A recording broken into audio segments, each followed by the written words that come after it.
பண்ணிக்கலாம். பட் இங்கே வந்து அந்த பிரச்சனை என்னன்னா, இது வந்து என்னுடைய ஒரு சஜஷன் தாங்க. இது நடக்குமா, உடனே நடக்காதுன்னு எனக்கு தெரியும். அப்படியே நடந்தாலும் அதை நடக்க விட மாட்டாங்கன்னு எனக்கு தெரியும். ஸோ அதனால் இந்த சந்தர்ப்பத்தில் என்னுடைய சஜஷனை வந்து உங்ககிட்ட அதை நான் பகிர்ந்துக்கணும்னு ஆசைப்பட்டேன். இதுதான் என்னுடைய தனிப்பட்ட ஒரு கருத்து நீட்டை பற்றி. ஸோ மற்றபடி வேறு ஒன்றும் இல்லை. வந்திருக்கிற என்னுடைய friends, learning is fun, education is celebration.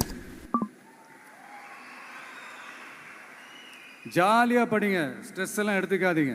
இந்த உலகம் ரொம்ப பெருசு, ரொம்ப ரொம்ப பெருசு. ஆப்பர்ச்சுனிட்டிஸ் அவ்வளோ இருக்குது, அவ்வளோ கொட்டி கிடக்கு. அதனால் ஏதாவது 1-2 மிஸ் பண்ணாலும் எதுவும் ஃபீல் பண்ணிடாதீங்க. அப்படின்னா கடவுள் வந்து இன்னொரு பெரிய ஆப்பர்ச்சுனிட்டி உங்களுக்காக வச்சுட்டு காத்துக்கிட்டு இருக்கிறாருன்னு அர்த்தம். அது என்ன